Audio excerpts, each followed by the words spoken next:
And we're live. Welcome, ladies and gentlemen, to the halls of fire, understanding, where knowledge is like a spark in the eyes and it's welcome for all to see.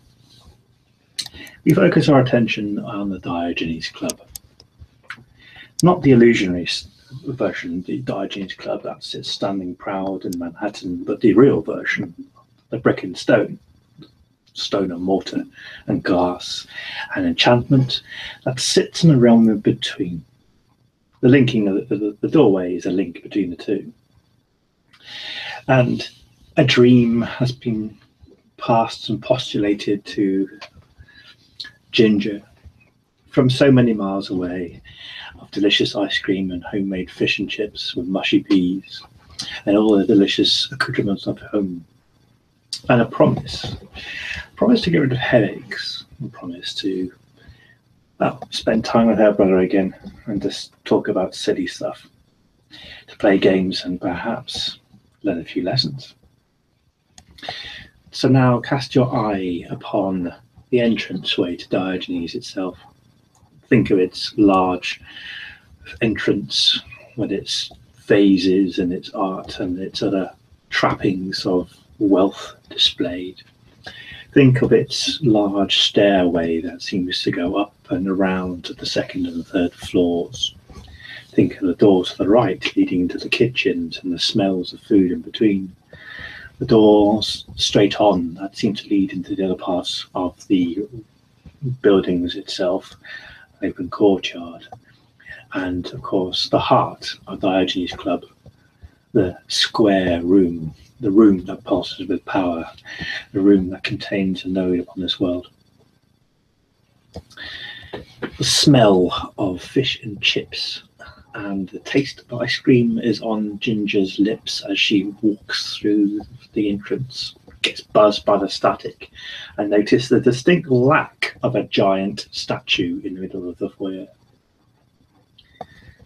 Food and pleasantries come from the central room, tickling your nose. What is it that you do? Well, Ginger does what Ginger always does. Diving headfirst into things is Ginger's thing. So, dressed in her usual attire of a summer dress with pockets, a particular strange, foul, almost sweet odor comes from one of these pockets. And bare feet as always, she almost skips into through the Diogenes Club and goes straight for where these lovely smells come from. Smells, and then a tinkling of ivories, the sound of a piano being played in a jovial, warm song that seems to welcome a bit of welcome to the seasons of spring and summer, perhaps a little bit late in the year. Your smells take you to the double doors that open into the central room, the hub, which you can feel perhaps a prickling on the back of your neck, and the hairs on your arms raise, the static electricity that seems to come off the door itself. So Ginger will grab the handle of the door and will either push or pull, whatever is required, to open one of these doors. The doors obey your command, pushing and pulling, it seems. The doors seem to decide on the day whether or not they should be pushed or pulled, but always with courtesy. The doors creak open in acknowledgement, and the smells assault your senses. You see Edwin there in his what looks like pajamas, fluffy slippers, books surrounding, a circle drawn in the centre with some kind of ink, and, well, a large grand piano that's sitting there outside. He's tinkering away, and there's food laid on top of it. Food, toast, other bread products. We have what appears to be a mini freezer that's been set up, where the plug goes, well, you can't seem to see, but it just disappears into the ether. And a few other tasty morsels of food. A veritable feast. Edwin looks up at his piano, smiling. Followed your nose, I see. Ginger will kind of touch her nose with her index finger. It's like, don't you always? Sometimes you go feet first, sometimes you go head first. But you always follow your nose when food's about. He doesn't break stride in the piano playing. He shifts onto something like a bridge over troubled water. He plays it softly. Would you like to have some of these fantastic bread products, some fish and chips, or would you like some ice cream? Can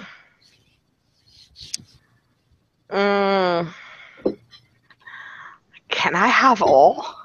Of course you can. And there's this big goofy grin appearing on her face. Pull up a chair, and without much, you hear what appears to be like a soft galloping sound of wood on the sort of stone or marble floor, which feels warm to the touch to your feet as you come towards the grand piano. A chair seems to have animated and seems to trundle over to the side of this grand piano where all this food is placed. It sits there awaiting your bum. Ginger looks at the chair, kind of dubious, and actually walking around it, seeing to search for something to turn this chair on and off, because obviously every chair should have an on and off button. And finally she sits down, kind of pulls her legs up, sits cross-legged on the chair. As soon as you place your backside, as you inspect the chair, it seems to stand there and try to its best to ignore you, try to be nonchalant as only a chair can be, but it gets its own back. When you place your backside on the chair to curl up, it makes a flatulating noise. It seems to come from the cushion, even though it looks very, very quiet. It feels very, very nice and comfortable. It makes a noise. Edwin looks over with a grin. Good Lord. And Ginger kind of lifts her legs up, looks at the cushion, sticks out her tongue, and makes a similar sound back to the chair. The chair seems to be satisfied with this. Making new friends, I see. Well, he started it. That he did. I don't think he liked you. It's liked you prodding and poking it and inspecting its undersides. It gets very self-conscious. Oh. Lifts her legs again. Sorry. It lets out a satisfied creak that seems to give you its nodded assent. And as compensation for that, the pillows and the cushioning around the chair seem to become that much more comfortable. Anyway, help yourself, he says. He takes her hand off and sort of plays a coda just to keep the tempo going. He spoons some food into his mouth. Excuse me, haven't eaten for ages.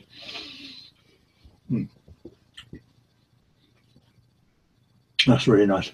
You should try that. He points to this soup kind of thing going on, This is like a very expensive grand piano which already has food stains all over it, but it doesn't seem to mind, and neither does Erin. And Ginger will stand on the chair so that she can reach the soup bowl. She's not too large, and eating from off the top of the piano is complicated, which would probably explain all the food stains. And she just sticks her finger in the soup and then licks it. Pea soup with croutons.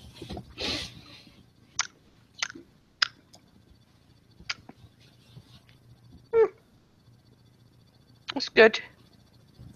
She starts fishing out the croutons because they're best when they're like kind of crispy and not all snotty and wet.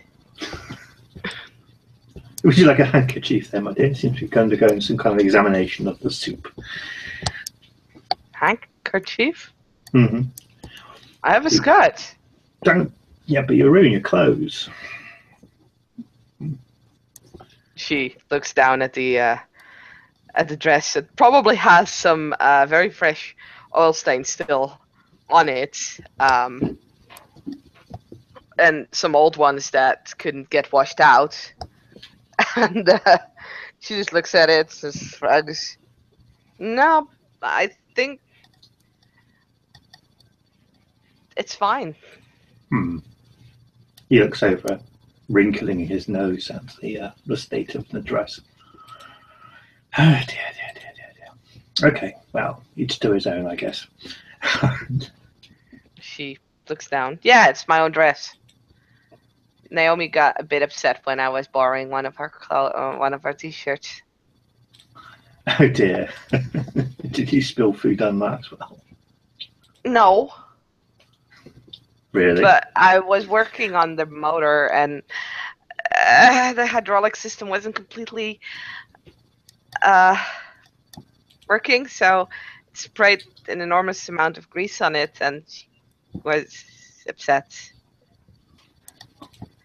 Could have been Ken's t-shirt, though. Not quite sure. Oh, that might be a reason why she's upset then. Oh dear. Did she clean it, or did she get you to clean it? Shrugs. Don't know. It just says here, she kind of goes into her pockets and gets a note out. No, not that one. Gets another one on. Ah, there. Don't touch Naomi's clothing. And the note says 9963, so yeah. Okay. I'm glad that you're still communicating with each other through notes. Seems to be a good idea, I guess. It works. And sometimes we need to say each other stuff and we can't, so we came up with ways to speak. Now that Zero is gone, we can't.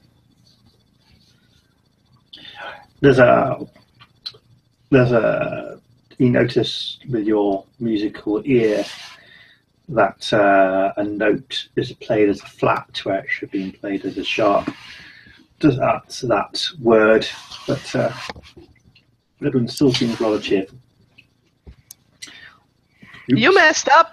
Yes, I know. Thank you, Master, for telling me that I messed up.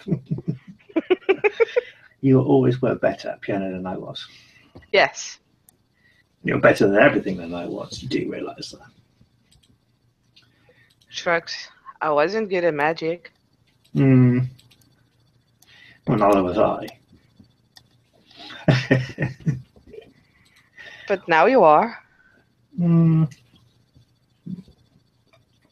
don't know, but the word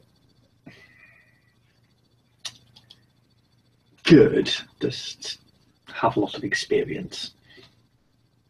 Well, isn't that good? Well, yes and no, I suppose. Then you're good. Yeah.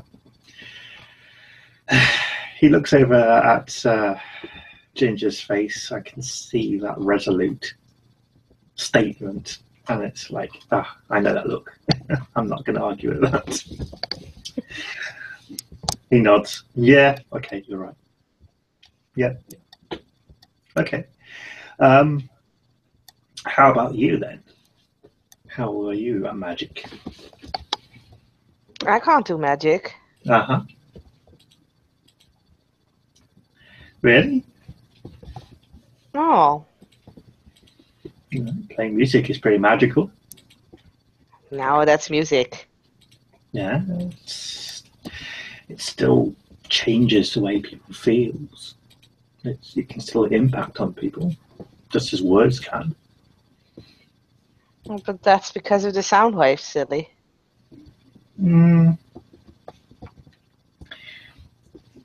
I never did get that sound waves thing at school. What did you? It's simple.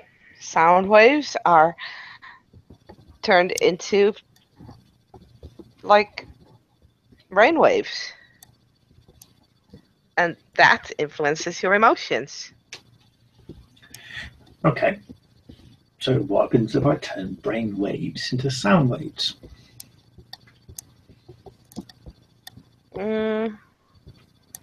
I guess you could. Aren't we doing that right now? Yeah. So here's a cool thing.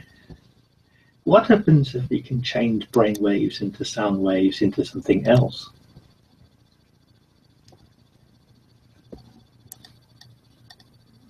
Like what? I don't know. Change it into light? Then there would be light coming out of my mouth. That would be weird. Yes, it is. It shows all the cavities in your teeth. Perhaps you could, I don't know, say a word and it travels a distance and then creates light or changes into light.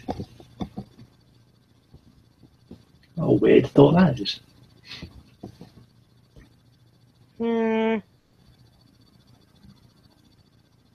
Could be. Yeah. All magic is sound. You speak words, those words have a certain meaning, they have certain resonance, and they change things. That's all it is. Simple, really. Even I can learn it, and I'm the stupid one. Miss IQ 180. I remember, yes. And you teased me about that for bloody weeks.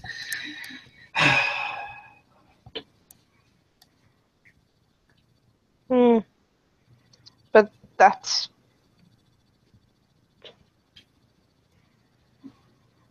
I was better. You are better. Not, it's broken.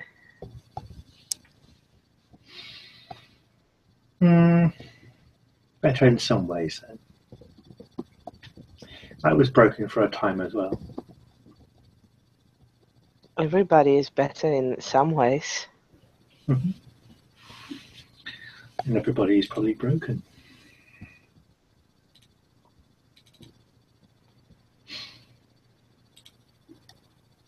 Maybe. And you can find all sorts of new things. When you're broken, you see things in a different light. And that's what I found, at least anyway. That's because when light breaks, it gets all kind of colors. A white page could be overwritten. A white sheet died, and the white light may be broken. He seems to be quoting from something.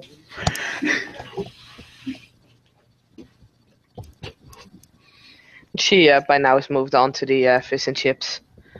Stuff in her mouthful while she listens to him.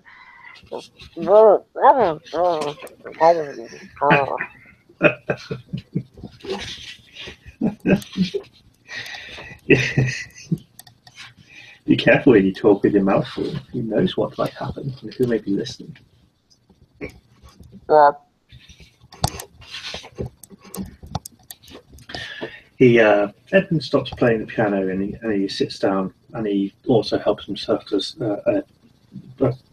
his bowl of soup for a bit longer, and then looks over and goes, "Are you up for some adventures?" what kind of adventures? Adventures that I don't know. Fun ones, hopefully.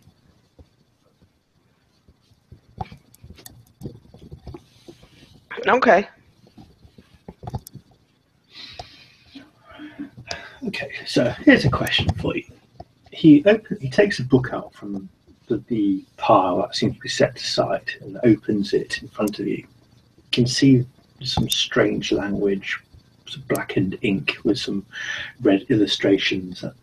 But when you look at it, it seems like the words don't want to be looked at. They seem to want to squirm out of your way.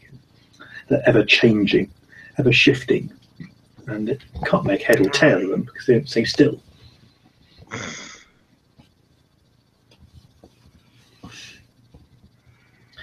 Doesn't like me.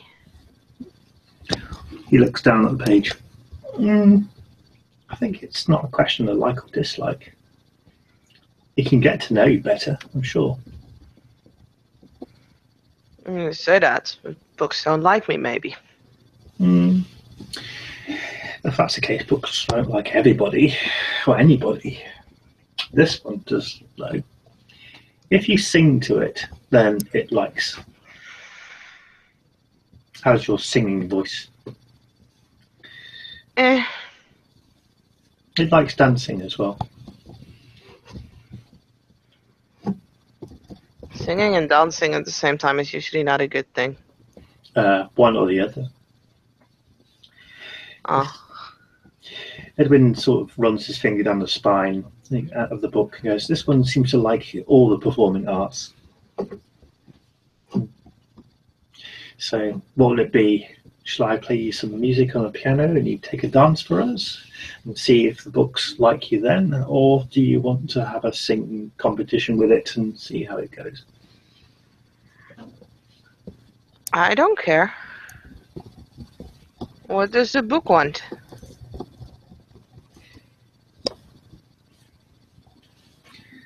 I don't know. Ask it. But you know it. It doesn't like me. No. It caught me singing once and it seems to appreciate that. And she looks at the book and she asks, "What do you want?" Edwin lets the book alone, and what happens is the cover of the book comes over and slams down, and then it lifts and slams and slams. It seems to be tapping out a beat.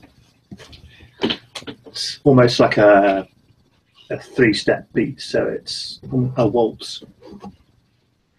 Okay. Oh, it seems like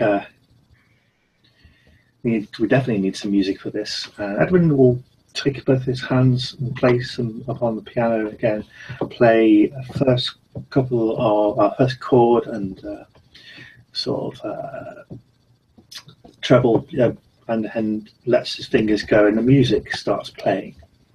Bum, bum, bum, bum, bum, bum. My dear, he offers his hand to you. Would you like a dance? Yeah. Now, be careful, I haven't done this for a long time. I might step on your feet. You look down at his feet and he's got this like really flimsy, fluffy slippers on, so it looks like a picture. He's still wafting around in his pajamas, but he takes both hands and as to lead. I think this is going to require a roll. Just to make sure. Working on it. I don't have too many dice in it, but I think perfect balance counts. Oh boy!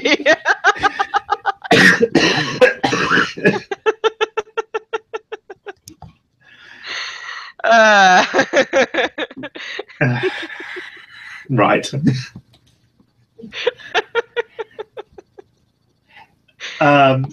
So a series of events happen.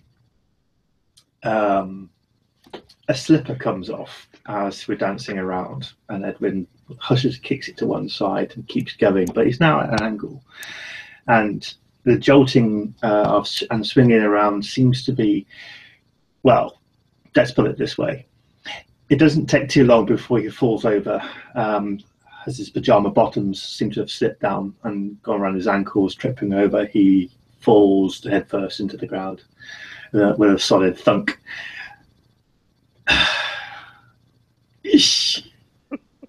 And Ginger, being the obnoxious little sister that she is simply gonna dance around him. He pulls his pants up hurriedly. God damn it!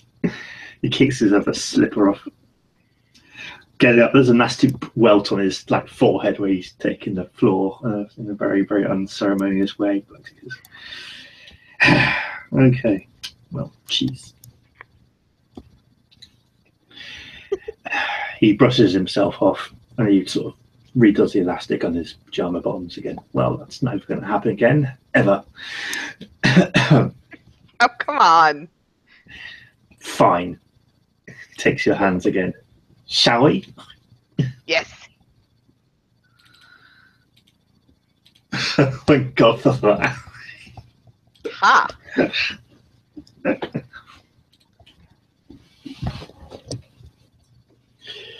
So the music plays. We circle around this large ball hall. This is what the room's like, is set out for, is these kind of events. Music seems to echo.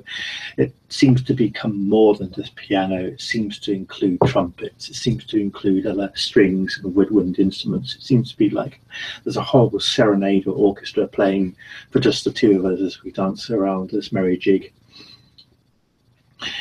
It can hear Eden occasionally say the word of the dance maneuver that we do, or the name of the way that the music's been played, or the note, like if it's a C or if it's an F sharp or whatever. Occasionally, and it's always like turning thoughts into words, into something else. He's grinning at you.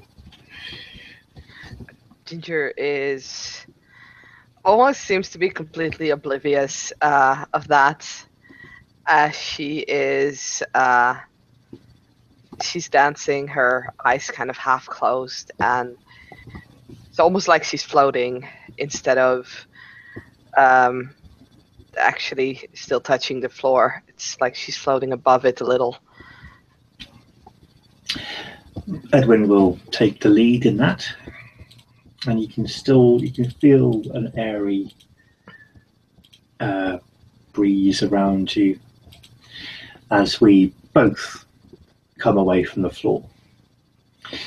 But for us, it feels like we are standing on solid ground.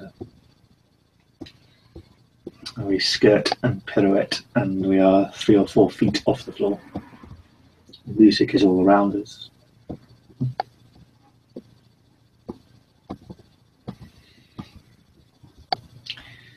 Been some time since we danced like this, and you always were a better dancer. At least I'm not stepping on your toes nowadays.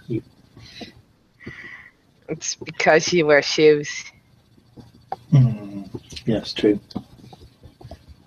Better than slippers, he says, looking down at his bare feet that seem to be stepping on nothing at all. When you don't wear shoes, your feet are free, and they know how to dance, but your shoes get in the way. I suppose so. Yeah, I suppose you're right. Duh. Bloody shoes, eh? Well, I can't say I'm too happy with the thought of walking around without them, because, shoes know how to walk at least. But when you wear shoes outside, you can't feel the ground. Oh, is that super important? Yes. Isn't ground all smelly and muddy and stuff? So? It tells you things. Like what? Like how to stand and where to step. And where not to step and when it's slippery. You can't feel that through your shoes. Well, it seems like I can't feel it through my feet either. It's because you're clumsy. Oi! True. Does it tell you, do you feel other things when you stand on the ground? Does it tell you about other stuff as well? It tells me where to go and how to walk. Duh. Well, bounded ground is pretty cool then. Mm-hmm. I suppose your feet's covered with is all messy and stuff, I guess. Oh yeah. Oh dear. Well, at least you're having a good time, and I suppose that walking on the ground, you can go on all these fantastic adventures. Mm-hmm. How's Lord of the Grass, by the way? How's he doing? Well, he's good. He's just a little angry because he can't eat my rat. Can't leave your what, sir? My rat! Your rat? Yes, a rat. It's in my pocket. He looks over the pocket. Oh, really? Yeah! And he wants to eat it, but he can't, and now he's angry because he says it's spoiled. Oh no. He wrinkles his nose again. Oh, that's what that is. Is it? Ew. Curry cheese. Why? It's interesting. I suppose so, but ew. Things go and they die and they wither away, and it looks cool. Okay. Cool things. Okay, it looks cool when it's dead. Okay. That's new. Oh dear.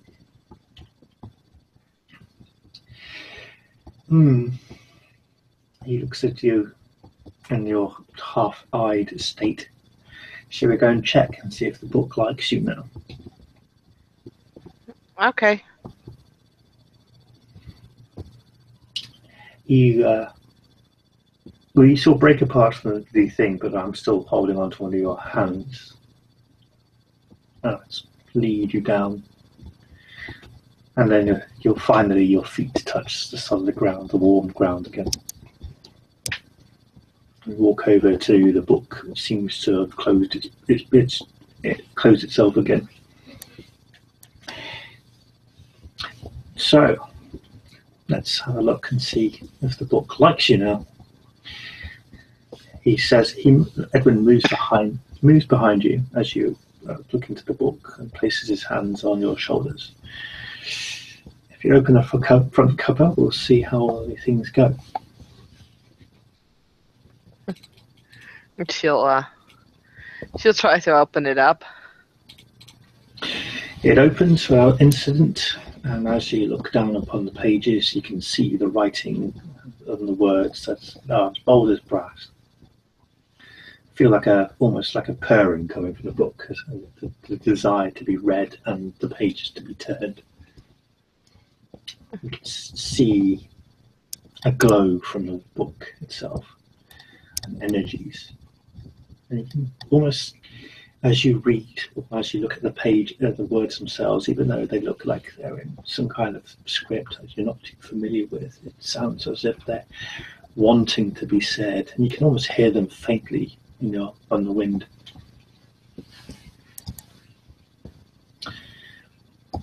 Edwin moves around and he points to the first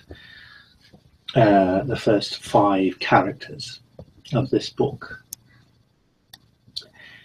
these 5 characters, well, this one character is an introduction. These 4 characters are almost like notes of a song.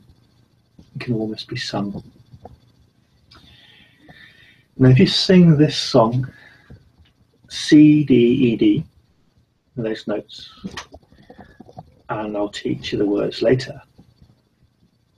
But, well, we can change things, he says with a playful grin. Change what things? Well, this one's just opening and closing things. Like doors? Yeah.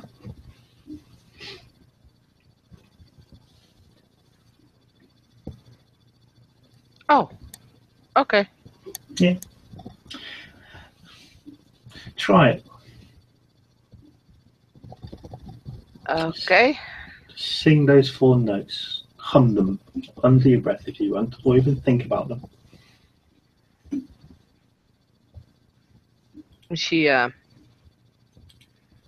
He looks at the book and starts humming. You hear as a cork is popped from a bottle that was on the piano. Oh, you opened something. Excellent. Sing it in reverse.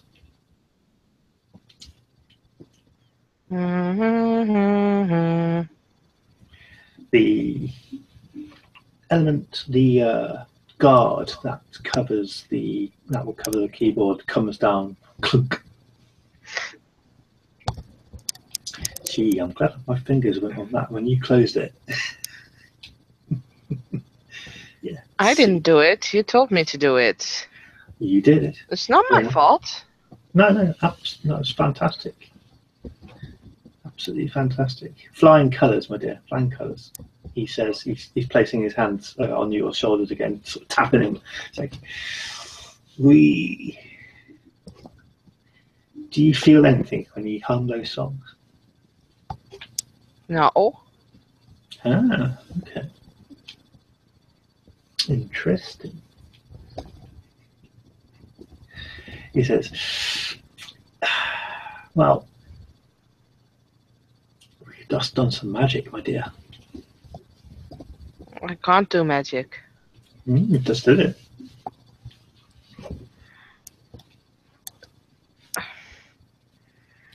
Mama and Papa said that I can't do magic.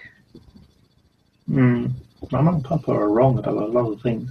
They were not wrong. They were absolutely wrong. No. Kerry. Don't say that. He keeps his hands on your shoulders, but he moves around to face you. Why do you think they were not wrong? Because they said they weren't wrong. Because they weren't wrong about you. Yeah, they were. No. They trained you to do magic things, and you can do magic things. They trained me to bow and to scrape and to try to be this amazing person that can bring our family into some amazing... I don't know what they were trying to do, but it was not particularly fun, not particularly healthy.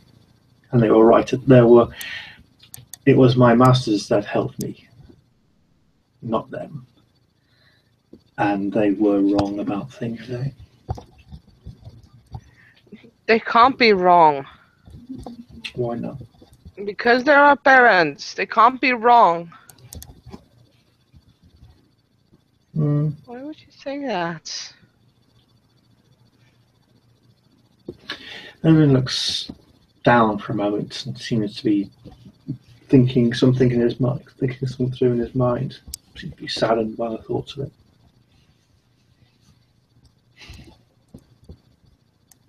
Hmm.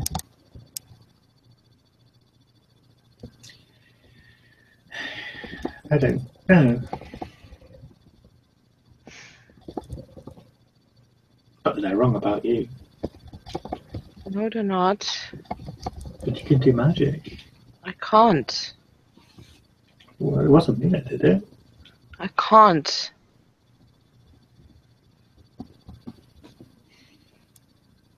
Hmm.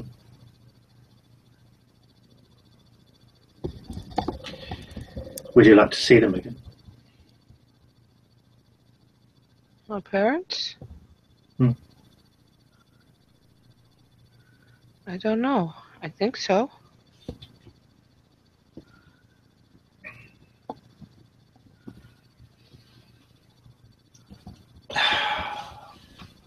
He holds out a little finger.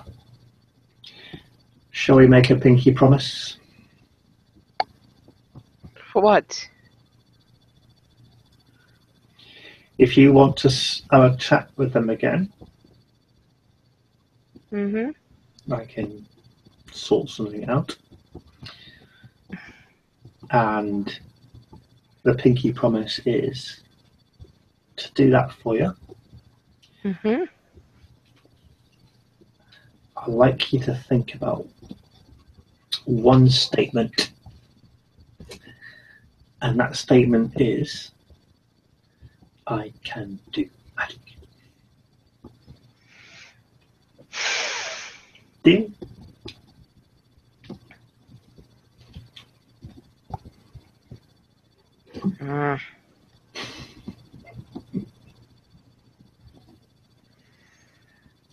Okay, I'll think about it. Pinky promise.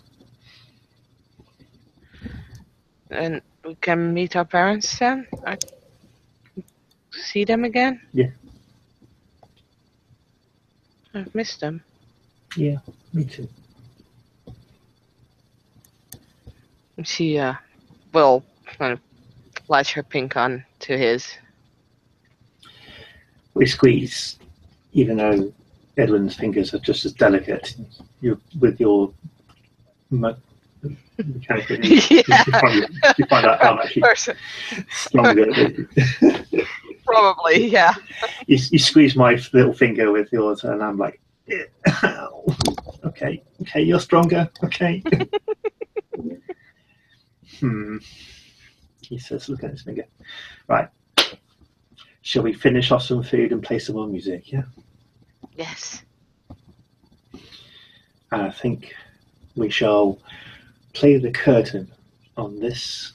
Drop the curtain on the scene where the two members, the brother and sister, Kerry and Craig, enjoying food and playing music together. Thank you everyone for watching.